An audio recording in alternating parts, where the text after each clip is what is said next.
Yeah, so I am so... Ah! Ah! Dude, you see, speaking of your boy Francis, did you hear that he quit his job? 31? No, I didn't hear that. What was his job? I have no idea, but he quit his job and now he's train spotting full time. My man, dude, good for him. Last night we were watching Love on the Spectrum, and I had man, my guy. I had to. We were watching Love on the Spectrum last night. Do you know what that is? It's a Netflix reality show about people with autism trying to find love or whatever. Sure. And we are addicted to it because it's still the same cast that they've always had, and you just get to watch them and learn about them and learn about their autism. But I didn't realize that's what the show is called. Halfway through, though, I had to pull up some Francis videos, and we spent like a good 30 minutes watching Francis videos yesterday. Sorry, I had to take it.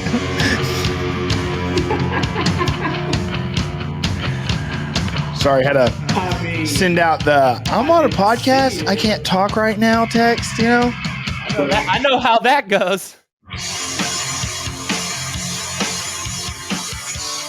Just the new season 3. I'm just gonna like get like some drum beats in there. That's like double the whole thing. I love it.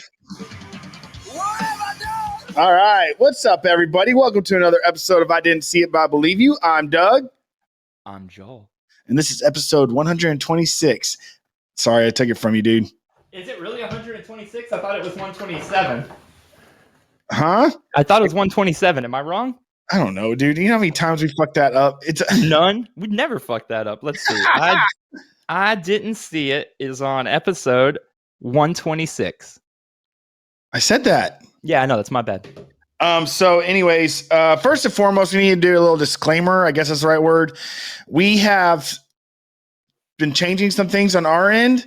So if you are an Apple listener, if you listen on Apple Podcasts and you notice that we aren't there or the episodes are acting weird, will you do us a favor? Send us a DM on Instagram or email us or whatever, just to give us, just let us know so we can take a tally of anything going on.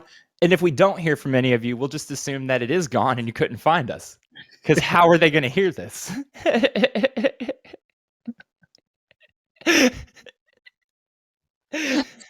damn it.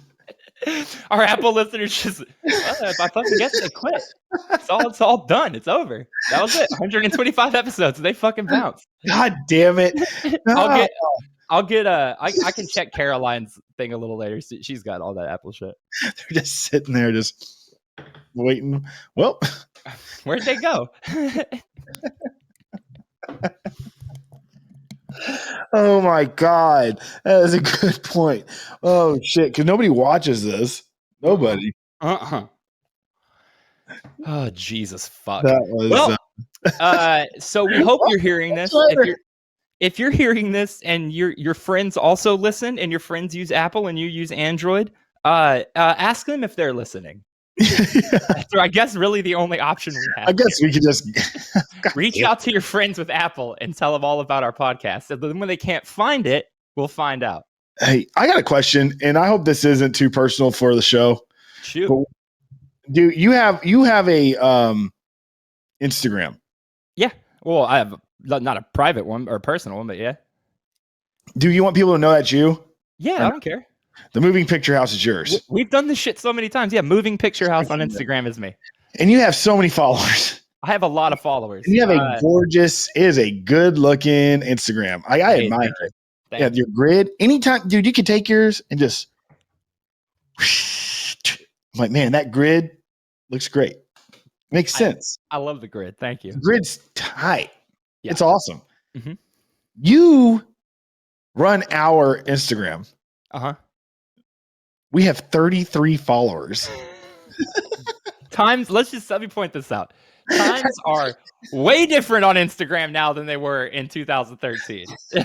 Granted, it's just like, dude, the most likes we ever got was your wedding picture. Is that true? I think so. Yeah. When it was just me and you standing there. Yeah. Yeah. Well, I'll say this.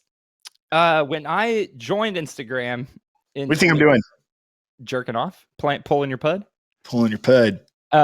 When I started Instagram, when I joined, it had just changed from everyone using Hipstagram. Remember that? No, I'm sorry, Hipstamatic. It was basically all the filters that you get with Instagram now, but it wasn't an app. You just took pictures and can make them look like Instagram pictures. And then when Instagram started, it was to put your Hipstagram or your Hipstamatic pictures on. Really? Okay. Yeah. So everyone used that to just show their Hipstamatic pictures, whatever. And then eventually Hipstamatic went away and all those filters just became typical Instagram. But I say all this to say my private or my personal Instagram back then, I mean, like I just, post a lot of selfies and pictures of buildings and shit. So it was never too popular. But with the movie shit, with like specific Instagrams back then, like niche Instagrams, all you had to do was use the correct tags and you'd get hundreds of followers every day just from because there wasn't that many people doing it. So like I've had it for 8 years now. And when I started, there was a bunch of movie pages, but they were like, they were the same like 5 movie pages. And I was just one of them, what I mean? And so I got a bunch of followers, but these motherfuckers, they don't do shit for me. You know what I mean? Like they'll like all my shit, but like I started selling t-shirts like a month ago and that's going really well, but it's not, it's totally different than when I post something normal. Because the second Instagram sees that you're advertising something, chunks you at the bottom of the algorithm. So if you type so if you type the words link in bio, or you put a link in the bio, it's like all of a sudden, because I have a business page, so I can see my insights. Mm-hmm. It's crazy. I'll post a picture, and the reach will be like 2,000-3,000, meaning like that many eyes have seen it or whatever. Yeah. You post something you're selling, and 3 hours later it'll be at like 40. It's fucking crazy. 3 people saw this. It's nuts. It's fucking nuts. And they all were upset. Yeah, so it's crazy because I can see my sales and I know they're going okay. They're not going great, but they're going okay. But then I see like my interaction and it's terrible. So I don't know how to build a page specifically for a company and get it to get attention. I can't figure out how to get around that. I don't know. And I say all that for our page. I post, we don't follow anybody. I like shit all the time. I'm following all the fucking rules to get it followers, and it just doesn't work. I have this image of you. I mean, I just like feel like you're talking to me as your boss and your job is on the line.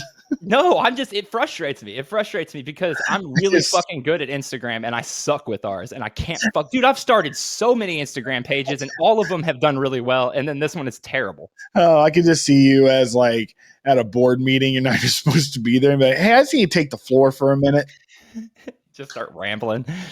When I started my Instagram, this was all orange groves. This was hipster net. Okay. Instagram. This all starts a long time ago at Hipstagram, guys. And now look at this. I've been freaking none of y'all are buying my shirts. I see the inside. I tied an onion to my belt, which was the style at the time. I got a piece so bad. I'm sorry. I'll be right back. Okay, sweet. I don't know, for some reason when Joel was talking, when I said upset, it made me think of Little Rascals in that scene where Buckwheat and Spanky. No, it's not Spanky. It's the other little one. Piggy? The hell's that kid's name? Whatever. And they go back after delivering the love letter from Alfalfa to Darla. They lost it, and so they just like recited the bad one. They come back. It's like she got the letter. Like yeah. So she was upset. Like, yeah. I quote Tommy Boy, Billy Madison, and Happy Gilmore and Black Sheep all the time, and apparently some people don't think it's that cool, but you know what? I think it's pretty cool. Where'd you get that shirt from? eBay. Sweet. It's an X-Files shirt for those listening. Yeah. I think it was like back in the day. They used to you'd buy like a videotape or like a CD for a show or a movie, and it would come with a little catalog inside that had like a little paper catalog that had like, oh, buy a pewter necklace of an X, or like, yeah. And I think this is one of the things you could order from like their fan club or whatever. It's 94 and it's got the official Fox stitching on it. So I think it's probably like a fan club thing. 94. I'm pretty sure X-Files came out in 94, right? Or 93? 93, 94, something like that. And that's when they were biggest. So I'm assuming. It's weird to think that is like what I didn't know that Men in Black was a comic book. 93. Men in Black was a comic book? Yeah, before it was even a movie. Huh. What? Mm-hmm. That's so strange. I'm looking at it right now. Oh, wow. Whoa. And it completely changed when the movie came out. They changed it to be like the movie. So like the logo and everything changed once the movie came out to Men in Black. Yeah. Weird. I wonder what it's like, because I mean, I'm sure Mask. The Mask was a Dark Horse comic, and it's fucking brutal. It's extremely graphically violent, and he's a fucking terrible. He's a terrible person in those comic books. He's a bad guy for sure. Like, yeah, crazy. And they turned it into like live action cartoon. No, dude, it's weird. Well, I mean, kind of, it's kind of a pretty good segue into. So I've been having these things pop into my head lately, just like some bits and just things for us to talk about. And those are called tumors. That's some tumors popping up. You have tumors, Doug. You're dying. Hey, I have 2 friends that have brain surgery, dude. Take it easy. Speaking of,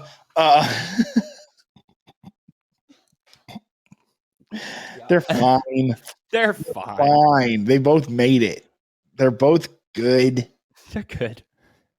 They're good. You won't be. Oh, man, why? Sounds like yours are pretty serious. Oh, man, what the fuck was I going to say? Because I was thinking of flashes in your head. God damn it. Comics? Damn it. No, no, whatever. So, holy shit. So, you segue. I'm just thinking about my brain. That's a weird thing to think about. Thinking about thinking? Damn. That's wild. Yeah, I don't like that. Yeah, me neither. 90s. Oh, I've been like coming up with things to talk about or whatever, or just thinking things in my head. I'm always texting you like that. When I'm texting those things, Joel, like they're like forming while I'm texting them. Yeah, stream of conscious text. I do the same thing all the time. Sure. I was watching clips of My Name Is Earl, and Michael Malley is in it.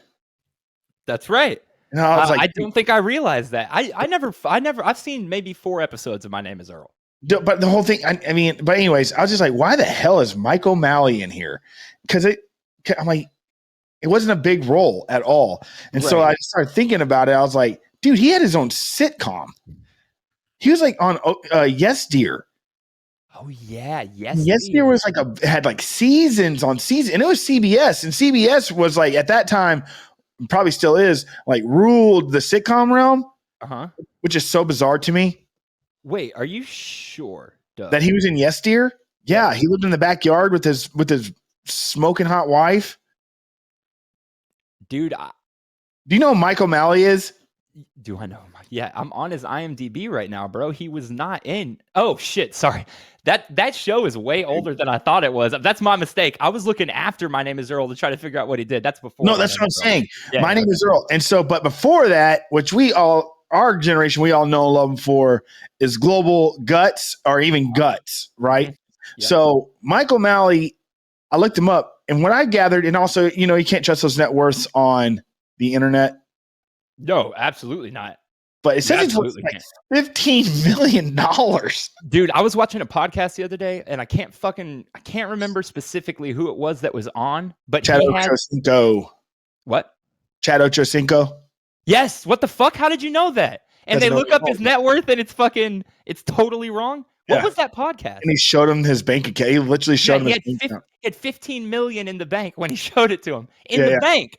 Yeah. Who the fuck has that much money in the bank? Dude, they were roasting him in the comments though. Like, bro, how you gonna have $15 million in a checking account? You ain't gonna put $1 million into something that grows. Nothing. You just left $15 million in a regular checking account. That is pretty dumb. That whatever. Do you have $15 million? No, but if you have $1 million, you split it in half and you fucking can have it growing into $1 million every year for you. He has 15 my bank account in half, please. How much do you have? I have $1 million. I would like half of $1 million. Make it out to cash.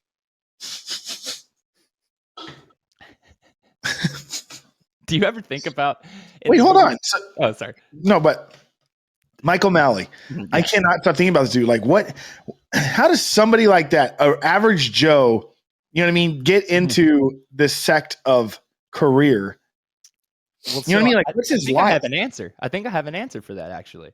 It looks like at the very beginning of everything, in 1991, and I'm having to like use this against the rest of his IMDb, but in 91, if I'm not mistaken, he had in 1991, the only thing he had ever done, own a sports store. I mean, in film or TV, the only thing he had ever done was play New York policeman number 1 on an episode of Law and Order, the original Law and Order, probably like season 1 of Law and Order, to be real with you. And immediately following that, he got a gig as the host of Get the Picture on Nickelodeon, a game show from 91 to 93. That's what I'm saying. Like, why him? You know what I mean? I don't know, but that's what he used that to parlay into Guts, which then parlayed into All-Star Challenge, which then parlayed into Global Guts, which he then used to be the all-around guy on fucking Figure It Out. You see what I mean? It's like, they're like, what? Why? And then right after that, he goes straight back to regular TV. That's what I'm saying. If you look at him, I mean, he's a nice guy, I would imagine, and he's not a bad looking guy by any means, but he's just your average Joe. Average, yeah. It looks like he did that. It looks like he did the hosting thing from 91 to 99, which is about a decade, give or take a couple years. Maybe he just got fucking tired of being the manager of kids, of like a kids thing, you know? Because then after that, it's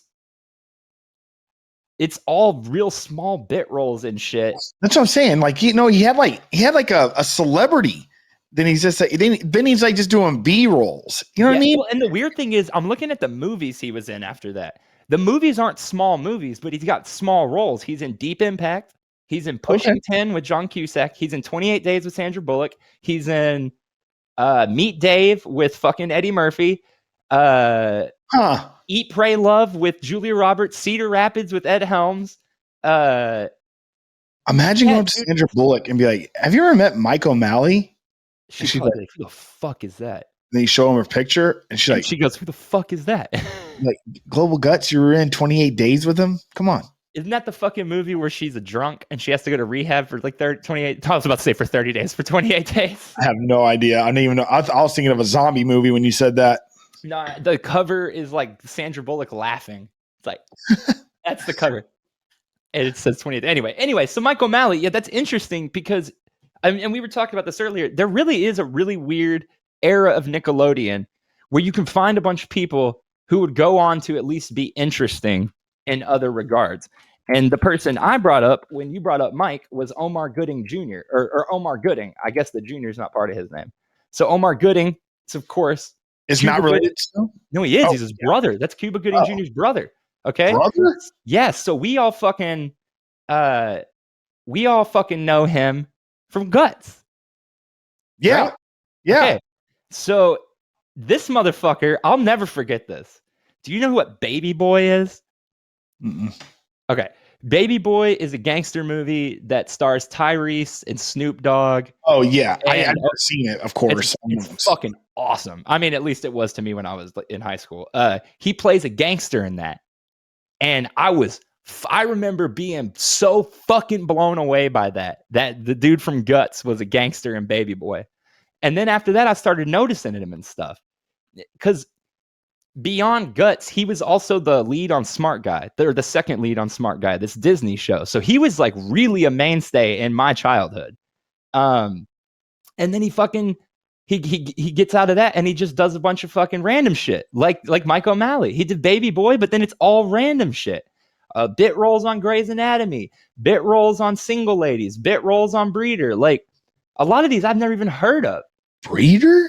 Yeah, Breeder. What the fuck is that? It's a TV show, apparently. Dude, I'm looking at everything he has in post-production right now. There is 1, 2, 3, 4, 5, 6, 7, 8, 9, 10, 11, 12, 13. He's making 17 things currently. Damn. And not a single one of them's worth a damn. Dude, I was thinking about Breeders is like, what if there's like a reality show called Breeders? What would it be about? It would be about dogs, and that shit would last 1 week before people got it taken off the air for good reason.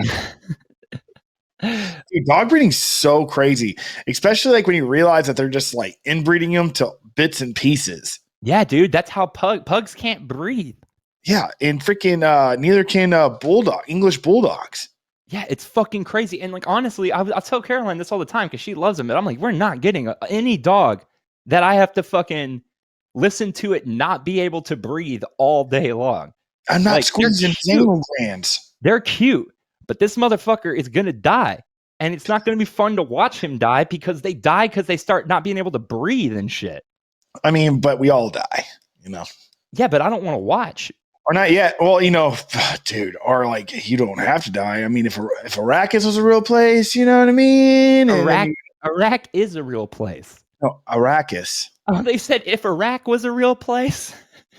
I didn't even. Oh man, that's weird. Oh my god, Iraq is.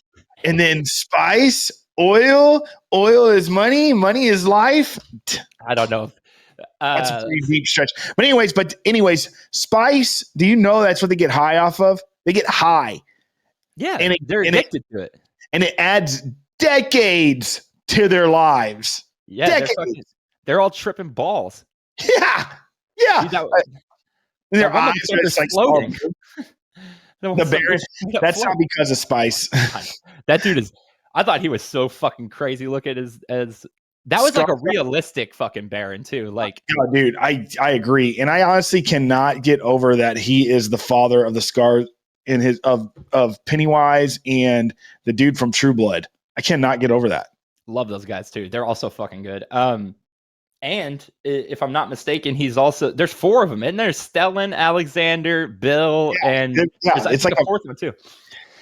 What's the word I'm looking for? Family. It's a family. It's a dichotomy. I don't think you know what that means. But I wanted to bring something up to you, something that goes back to Inaqua days, but I just found this to be kind of interesting. So it looks like Omar Gooding Jr. almost got a big break in 2005. They cast Radio him as, yeah, that'd be so tight. They cast him as the lead, playing the Ice Cube role in a series based on those really popular barbershop movies. Huh. But it only lasted 1 season, which is strange. Those movies are huge. They've all made over 100 million. But this motherfucker got the lead in it, and then it lasted 1 year. That sucks. That probably would have been a good springboard for him. Anyway, do you remember when we lived at A to the N to the A to the Q to the U to the A and Nakua? Yeah. And we had a friend, or you had a friend rather, who kind of became an acquaintance or a friend of mine, I guess, that used to come over sometimes, and we would talk movies. The 3 of us all had different movie tastes. I was getting into like the real grimy horror shit. You were into like Big Trouble in Little China and shit like that. At the time, a lot of like fucking music documentaries you were watching, like that Led Zeppelin documentary used to play all the time. Or or Pink Floyd. I'm sorry, yeah. And Private Pompeii. Yeah, and then we had this friend who was really, really in his Lynch phase. And we watched Mulholland Drive together, and then he was all really fucking excited about this David Lynch movie called Inland Empire that was coming out. And he would talk our ear off. I'll tell you when we're out there. Okay. He would talk our ear off about this movie that was coming out, Inland Empire, and how it's going to be the best movie ever. How it's going to be so fucking bizarre and this and that. And I had, at the same time, just joined that weird movie club that used to send us boxes of DVDs to the house, and me and Kyle used to fucking order all these DVDs to the Inaqua house. Anyway, so we ended up ordering this Inland Empire movie, and it's like 3.5 hours long, and it's fucking insane. It's so bizarre. Anyway, I'm putting Caroline through the Lynch ringer right now, and because she's seen Twin Peaks and a couple other things, but she's never really delved deep into the Lynch shit. So we watched Mulholland Drive, and then we watched Lost Highway, and now we're going to watch Inland Empire. Holy fuck, those movies are nightmares, dude. They're absolute fucking nightmares. I love them, but they are just like, you'd have to be fucked in the head to write movies like that. They're so fucking disturbing. Yeah, no, yeah, they are. Dude, I don't know. Every time I was watching Mulholland Drive, my mom walked in And it was during that crazy ass sex scene with Naomi Watts. Yeah. No, you've never told me that, but I would imagine that would be incredibly awkward. And I had to tell my mom, like, while it was fucking happening, that I'm not watching porn. I just can't, like, it's. No, I did. I definitely told her this because I said if I was going to watch porn, I was going to watch it on the family computer under the stairs. The crazy thing about Mulholland Drive is that movie was nominated for like a handful of really big Oscars. It's a badass movie. They're badass. Movies. Yeah, they're badass, most certainly. But yeah, you're right. You got to be a fucking screw loose, to say the least. Yeah, bro. So Inland Empire is actually sort of a follow up to Mulholland Drive. It's the first movie he made after Mulholland Drive, and it's the last movie he's made. He hasn't made a movie since then in 2006. What about the one? What about the one to the movie for Twin Peaks? Oh, that's a whole show. The Return, that's a whole series. Oh, I thought he made like a movie. No, it's basically an 8.5 hour long movie. Yeah, that Showtime gave him a huge budget for, but he just broke it down into episodes. But movie wise, he hasn't made anything since Inland Empire, and it's sort of like the further down the rabbit hole of Mulholland Drive. It's all shot on this really grimy DV camera, like a handheld camera, and Laura Dern's in it. But anyway, I can't fucking believe a person like that exists. I was watching that movie and I was like, I feel like I'm in a nightmare. Like, I feel like I'm in the worst dream right now. Cause he just can't escape. Yeah, the way people talk and the way he shoots things, like angles, they're just so fucking dreamlike. I don't know why I went on this rant, but fucking we were supposed to talk about Mike O'Malley for as long as we could. And I mean, I thought he was gonna be a lot more interesting, but I like Mike O'Malley. We can go back to Mike O'Malley. I like Mike O'Malley. That's what I'm saying. I hope it doesn't sound like I'm like, why is Mike O'Malley? No, you were just positing the question of what was Mike O'Malley's career? What's really going on? Yeah. Who is Mike O'Malley? How's that?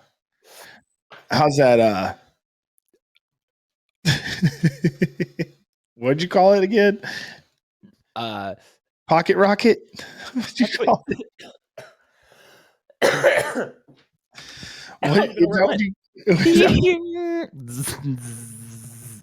That's what we called it last week. This one's called the Nibbler. Jesus Christ, Joel. Okay. I want to talk to you about something. Sure. I want to talk about Ghostbusters. Okay. I want to talk about Ghostbusters. Okay. I don't want to spoil anything for you because I have a feeling you'll watch the movie. I do want to see it. I'm listening. Yeah. No. I just wanted to do a quick review, let everyone know. Ghostbusters, went and saw it. It is a lot of fun. It's a little long. It's over 2 hours long, but it's got a great tone, man. I know the original two have that Saturday Night Live energy, that kind of blue humor, like everything's a little crass. Obviously, those movies are for families and shit, but like you had Bill Murray's humor and Dan Aykroyd's humor. Just that very like kind of sardonic SNL humor was what the original two movies were based on. This one takes much more of a Stranger Things approach. So it focuses on Spengler's granddaughter and her brother. And they move to a small town and find her grandfather's Ghostbusters stuff in the basement and go on sort of like a journey of self-discovery and learning what the Ghostbusters are. I've heard a lot of people say, I mostly wanted to bring it up just because I've heard a lot of people, critics, say that it's sort of the Force Awakens of Ghostbusters, that it's really just another fucking rehash of part one with nostalgia. But man, I could not fucking disagree more. Like, the movie's not perfect and it's definitely not a game changer and it's definitely not as good as the original, but it's like outside of don't get me wrong, there are more than a handful of moments where it's basically just designed for you to be the Leonardo DiCaprio pointing at the TV meme where you go, hey, I know that. I fucking know that guy. Well, I'm so sorry. I would imagine it's because you have to, you're capturing a new generation and you're still tying in the older ones that can be like, oh my God, you fucking don't get this, but I do. It's great. It's brilliant. Exactly. Which I have no problem with that. I get the complaint with Force Awakens, but I liked that movie too, frankly. Me too.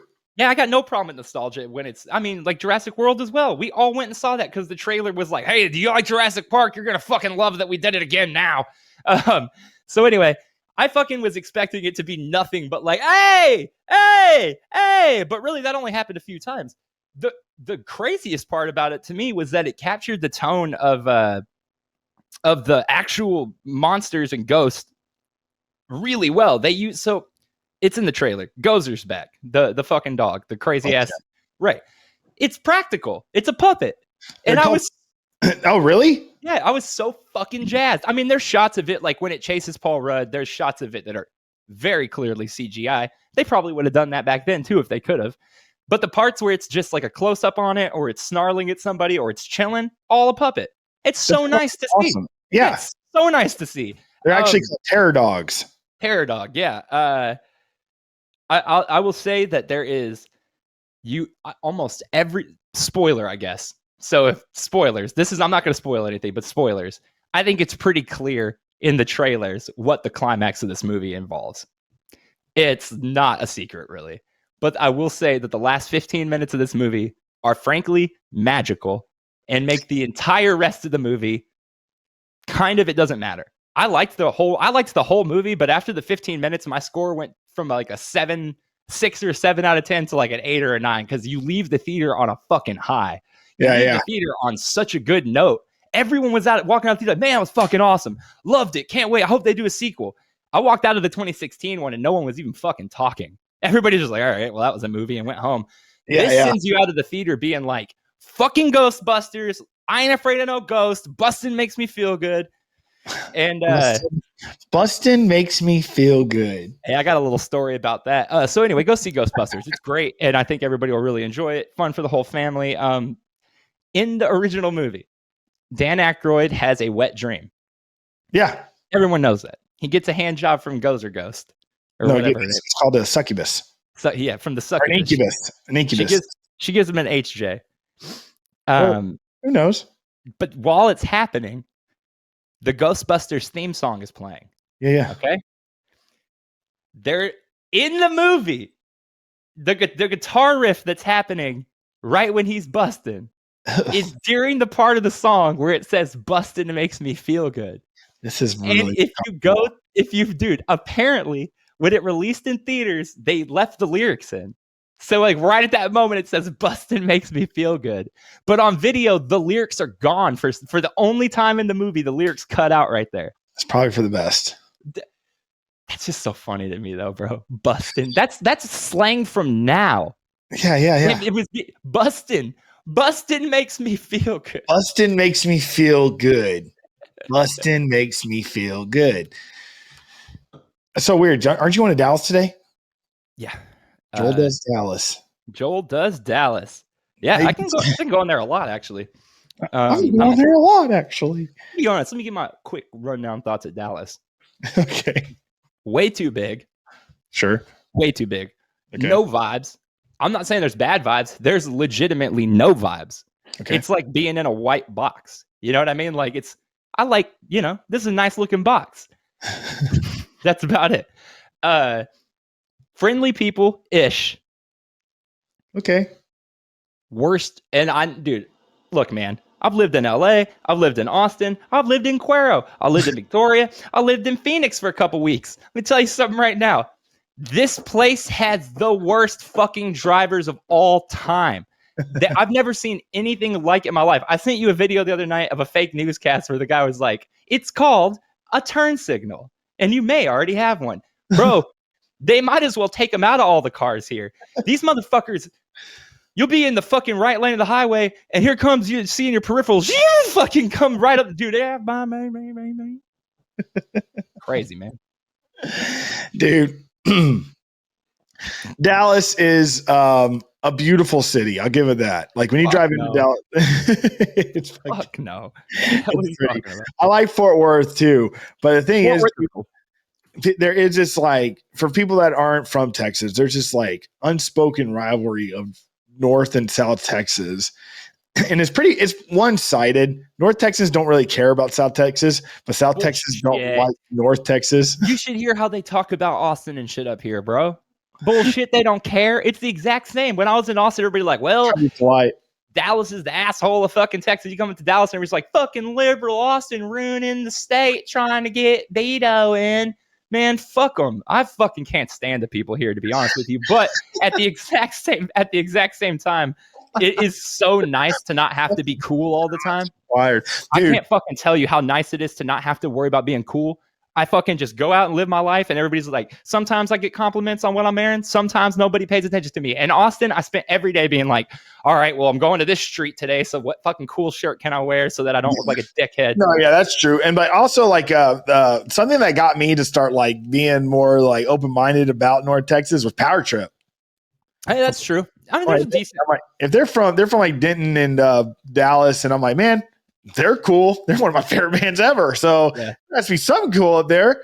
I've always on the Denton thing had sort of a feeling that Denton was the outlier because we had a group of friends who were in a band in Denton. Yeah, but Denton's also not Dallas, and it's like you have to drive like an extra hour to get there, right? Essentially, possibly 20 minutes from my house. Oh, whatever. But so with that said, most people, dude, I was like bragging to everybody. I'm like, I love Fort Worth, and people were kind or whatever. And like, dude, when I went to Fort Worth, everybody was so fucking rude. The only nice person that was at the Old South Pancake House, our server there, was the nicest person ever. But everybody else, from the coffee shop to even one of the sister bar of a place I love here in Austin, like, dude, everybody was just rude. Yeah, and like, dude, I'm like, man, dude, it's true. These fuckers are just mean up here, dude. I'm not gonna give them. I'm not from here. I've not been here, but I know racism is wrong and I don't like bigotry. There is currently there is a town that I'm connected to that is so fucking racist that it has its own podcast about how racist it is right now. What? By like NBC or CNN, like a fucking professional, heavy duty, basically like, you know, those exposing documentaries, but about a town. It's a podcast about the racism in a town by here called Southlake. And they're like in the news every day right now about how racist they are because they're just this extremely wealthy, you know, affluent fucking part of the area that is just like not, I don't know, man. So it's crazy. It's the complete, you hear a lot about like culture shock. And when I went from Austin to LA and then LA to Austin, I kind of was like, I mean, there's less people here, but it's not, everybody's still super liberal and everybody's super fucking whatever. She come here and it's a massive ass city, but it's just, I am on a completely different wavelength than almost everyone I come into contact with. Not to say anything good or bad about them, just like, well, racism is bad. So if they're racist, they're not good. I mean, even beyond that, though, like just the attitude of people, it does seem to be, it's a different kind of Texan than I'm used to, I guess is what I mean. It seems a little cold. It seems a little holier than thou, sort of like if the Cowboys that we all grew up with were the same people, looked the same, but like talked like hoity-toity rich folks. That's what it feels like up here. There's a lot of money. That's definitely true. I mean, there's a lot of money down here too, but I mean, I don't know. I don't know why. What happened? You don't know why? Hawaii? Aloha. Hey, Mahana means family. Ohana means family. Oh yeah, sure. Whatever. Did you know that Shai Hulud isn't just one giant sandworm? That's sandworm god. It is a collective of sandworms. Is Shai Hulud? There's more than one worm for sure. Dude, maybe Dallas needs to, start worshiping Shai Hulud before they get eaten up by a network of sandworms. Speaking of cities that could have a network of sandworms under them, what do you think's living underneath the swamp in Houston? Like, dude, I've been learning a lot about that city, and it's so fucking bizarre to me that there's a city, basically a concrete jungle, built on a fucking swamp, dude. What, Houston? Yeah. What about New Orleans? No, I know, but like Houston, dude, technically, from everything that I've read, we were watching some Discovery Channel the other day. It shouldn't fucking exist. It's like built on a bayou. Yeah, it's insane. It shouldn't exist. It's literally this documentary is saying it's an unsustainable city, whether it be 100 years from now or whatever. Just because it won't, like, dude, it's already almost unlivable. Dude, what? I love Houston. I love Houston. I'm not talking shit about Houston. I'm just talking about the climate and the environment. Like, I think it's just an inevitability for the planet, my man. Well, sure. Carl Sagan said if we're going to survive, we have to be a multi-planet species. I was just telling Caroline last night that our kids will 100% be able to leave the planet if they want to. I don't know. They won't. Be able to. They I'm won't not saying you won't have to be rich, but the option to pay to leave the planet will be available by the It'll time be our kids are. it'd probably be probably like I would think that my great grandkid would probably be born on a different planet. Born on a different planet? Yeah, I think it would take quite a while for that to happen. But able to be a tourist to other planets, possibly for just like vacation excursions, I think could be within the next 50 years. I would really like for them to have blue skies in their life, but whatever. Fuck that, dude. You don't like blue skies? What, you would go to Planet. I would go to Planet K. No, I'd go to Planet K. God, dude, I'm so embarrassed. My freaking DBZ knowledge has dwindled. I don't know anything about that, so you're good. Planet Namek. I am so sorry for everybody out there that's Dragon Ball Z fans. Look what planet Piccolo is from. Namek? Looking. Joe Namath? Namek. Namek. Planet Namek. Yeah. So anyways, they have green skies. It's green skies. I barely knew what DBZ was. Joel. It is green. Would you live there? Nah. So they did a whole in a city with green skies. It was fucking terrible. They did that whole entire series part of the series when they're on Namek, like towards the end of it. I was so grateful that they finally defeated Frieza and went back to Earth, because watching that cartoon with the green sky, I got so over it. I'm like, please go back to blue skies. Playing video games, like if I play like Limbo, that game I got obsessed with Limbo. Like I had to stop. Favorite game. I had to stop playing because it's so dark. I'm like, can we get some sunlight in here? Just play the sequel to that. Play the sequel to that. It's not even a real sequel. It's like a spiritual successor. It's called Inside. It is, according to Caroline, it's the greatest game ever made. I truly enjoyed it. It has one of the weirdest stories ever. You play it in probably an afternoon. It's not like like Limbo. It's a fucking kind of a short experience. Fuck, it's great. But no, I 100% fucking is great. Fucking's great. Fucking rules. I love fucking. Ooh. I hate when I know what you mean with the green sky bugging you.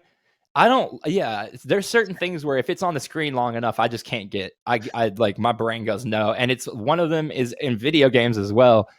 It seems like every fucking open world game has a segment where your fucking character gets drugged or poisoned, and the whole fucking you have to go through a whole segment where like you're fucked up, so the screen wobbles and is all wavy, and your character moves like he's stuck in molasses. I fucking hate that shit. Make it a fucking cutscene. We've all done drugs. This is not what it feels like. I've never done a drug where all of a sudden the world looked like I was fucking spinning in a kaleidoscope walking through syrup. It doesn't make sense. In fact, I'm on drugs. If you forget, if I have to get going, I'm fucking going. Yeah, I won't stop. Man, did you see? I just found out about this smash and grab Facebook thing. But you see the people robbing the Louis Vuitton store in San Francisco? Yeah, what was that about? Like they just did it, or is there something going on? No, so that's the thing. I think different medias are going to try to frame it like that was some sort of protest, likely in relation to the verdict that came down this week. However, from what I've been able to gather, this had nothing to do with anything. And if I'm wrong, I'm sorry. But again, I'm just going by what I've been able to come across. It seems like this is a kind of a reboot of a really popular old crime where you would gather a bunch of people to overwhelm a store so that they couldn't arrest you all. Sort of like that they can't arrest us all. Let's storm Area 51 thing. Yeah. This is like apparently in the 70s and 80s, this was really popular in a really popular crime in major cities. And then it went away. But now that Facebook groups exist, people make Facebook groups and plan these smash and grab raids on stores. Can't catch us all. Can't catch us all. Which, like, I just couldn't believe it. Like, makes sense. Because I was like, how did everyone know to get there? Who fucking was like, hey, call 30 of your friends. We're at Louis Vuitton. No, there's just already 100 fucking people there. Man, why would you like want to? I mean, I don't know. No, I don't know. I'm not even going to speak on that. But like, it's wild to me that I found out that it was like, or not found out, but at least that I think that I found out that it has nothing to do with anything. Why would you want to be a part of something like that? You know what I mean? Like, why would you want to like waste your time? What you think that they need Louis Vuitton bags? Those aren't even worth anything. Bullshit. They were saying on the thread about that the cheapest thing probably in that store that anyone ran out with was $500. These people have armloads of fucking dude. There was a dude running out with the trunk. That trunk is probably worth like $5,000, dude. Whatever, dude. Like, no, I'm not saying it's good. I'm just saying I can see every single one of those persons suck ass. Every one of them, 100%, losers. I don't care what your situation is, how bad you got it. If you're stealing like that, you're a fucking loser. Simple as that.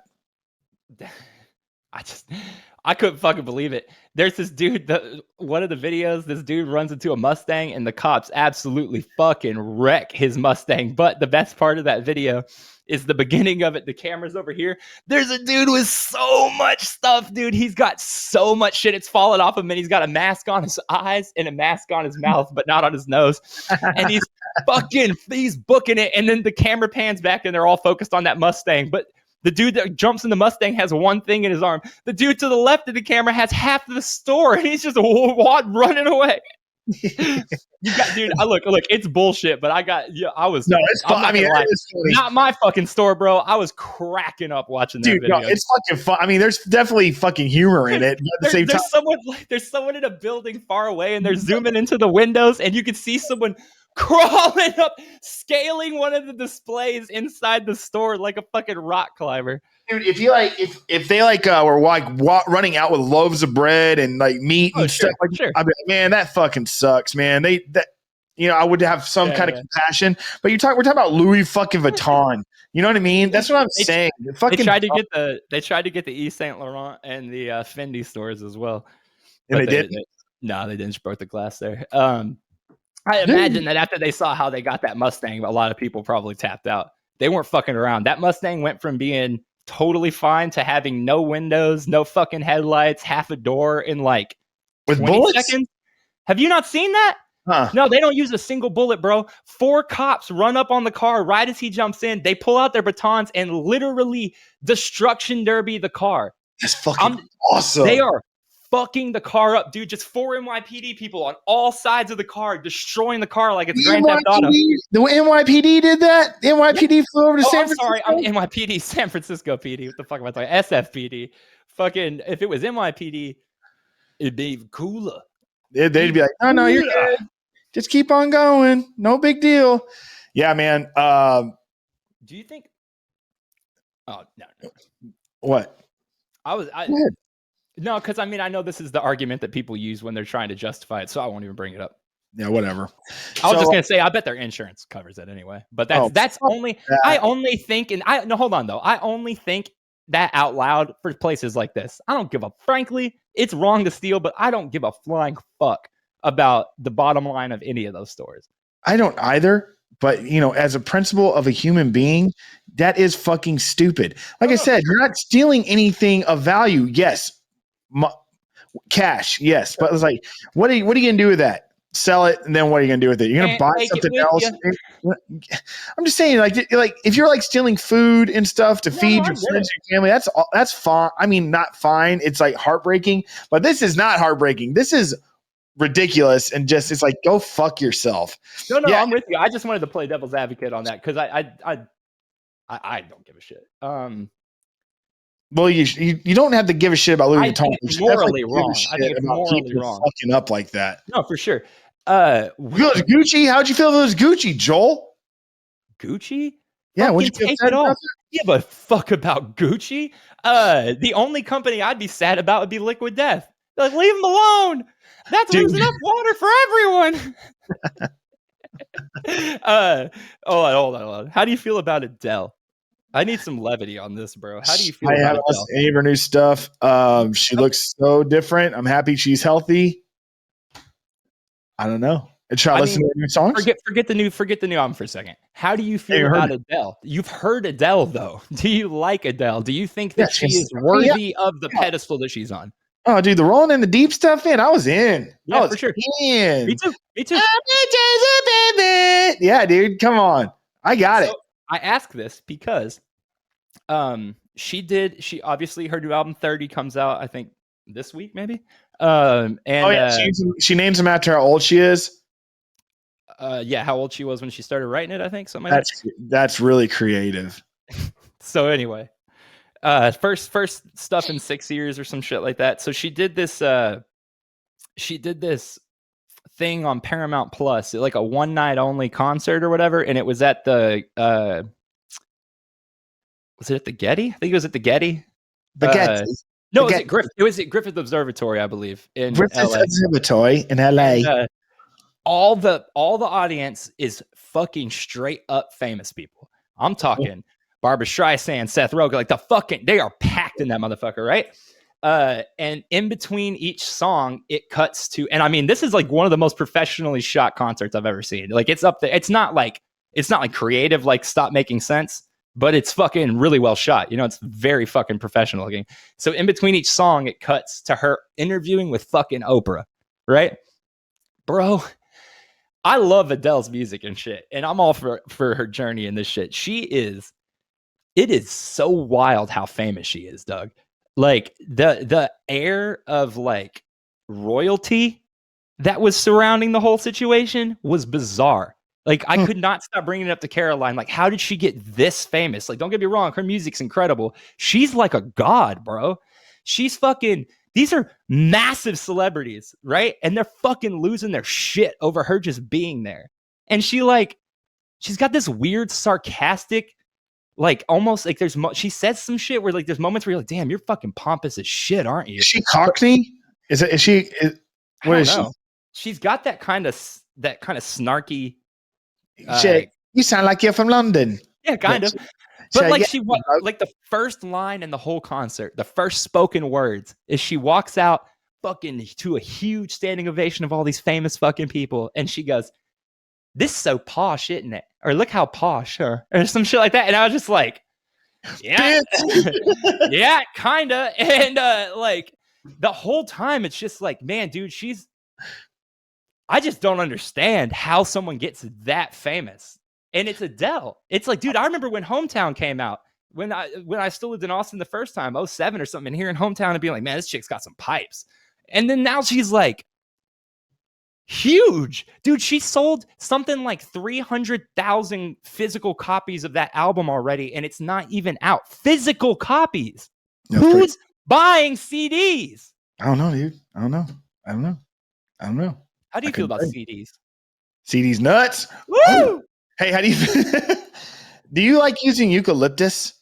Eucalyptus nuts. Dude, I tried reading that one, and like I was like, okay, how's he saying it? I made it up. It's not. That one's good. That one's eucalyptus good. Nuts. You can lick these nuts. It's like, you like eucalyptus? You can lick these nuts. Just say it. You know what I mean? You like, I get it. I got the joke. I got the joke. Rolling Stones played the other night. Dude, yeah. Did you go to that? Fuck no. I mean, oh wait, did you go to respect to Rolling Stones? And yes, they're iconic, but I could not. I do not need to see the Rolling Stones. Not trying to do that, bro. If I wanted to watch The Mummy, I'd just stay home. Fucking. Hey man, but you want to be old and cool and stuff. That's what I'm saying. I respect it. I respect. Who doesn't want to be 107 years old and still look like Keith Richards? We all do, right? I mean, it's the fucking truth. Keith Richards. Oh, the guitar player. I was thinking of Mick Jagger. I mean, Jagger's one thing, dude. Jagger's one thing. You can tell Jagger's had a fucking rough life. Keith Richards literally looks like you scraped him off the bottom of the ocean, and he is still out raging, bro. He fucking gets blood transfusion like daily. It's crazy. It's fucking crazy. I've had him on my death pool. Well, I haven't done one of those since COVID started because it feels wrong now. But I had him on my dead pool for it feels wrong now. Yeah, I mean, frankly, yeah, it feels wrong now. Back in the day, I didn't really care about celebrities that are 1,000 years old dying so I could get some free points. But Christ. It just felt bad to be like, I think this person's gonna die this year now. But anyway, did you go to the Every Time I Die show last night? In Austin? Yeah. No. I'll tell you what I'm going to. I'm going to go to Turnstile in Austin and in Dallas. Yup. Cannot fucking wait. There's another show coming up that has a really sick lineup. Would it happen to be Thursday in cursive? Because I'm fucking beyond jazzed about that. No, it's not. It's Mayhem, Midnight, and so that's a South by show though. Dude, South by is back, full swing, and like 2019, full on, no slowly into it. Like same amount of bands and badges, same amount. It's just back. Yeah, as it should be, right? Yeah. Yeah, I mean, I'm not surprised. I frankly, I'm sort of surprised they didn't try to make it like a later in the year and do it this year. I had a weird feeling they were going to try to put it before ACL just to like do it. You know what I mean? Like a smaller version of it.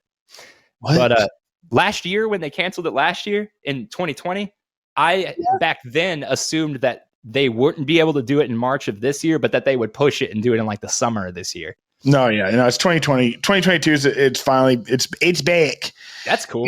Yeah, I mean, I work in the industry, so I mean, I see that as a huge win. Yeah, huge win. So I mean, I'm happy it's back. Totally, dude. Why not? I'm fucking really jazzed about that Turnstile show. I'm really jazzed about that Thursday and Cursive show. But I just really want to go to a concert.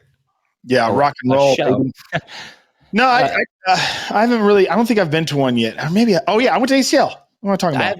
I haven't been to a fucking any kind of music shit since a long time. I lost a toenail at ACL. Oh yeah? Did you find it? It's no. I mean, it's been growing back. Fuck yeah, dude. Fuck yeah. Yeah, it fucking sucked. Anyways, well, shit. 56 minutes. Hey, baby, thank you. 56 minutes. What should we make what should the theme of the thumbnail be? I want your opinion. I could not care less. Well, because all right, folks. As long as you don't send me something that has nothing to do with the show.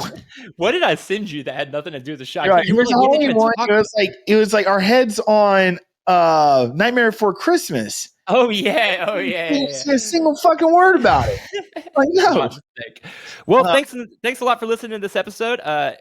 Before we do the whole, this is click right here to watch last week's episode. You can click over there to subscribe. I was gonna say if you're not able to find our show, you're probably not hearing this. So check on your friends and make sure they can hear our show. Right here. All right. Bye. Bye.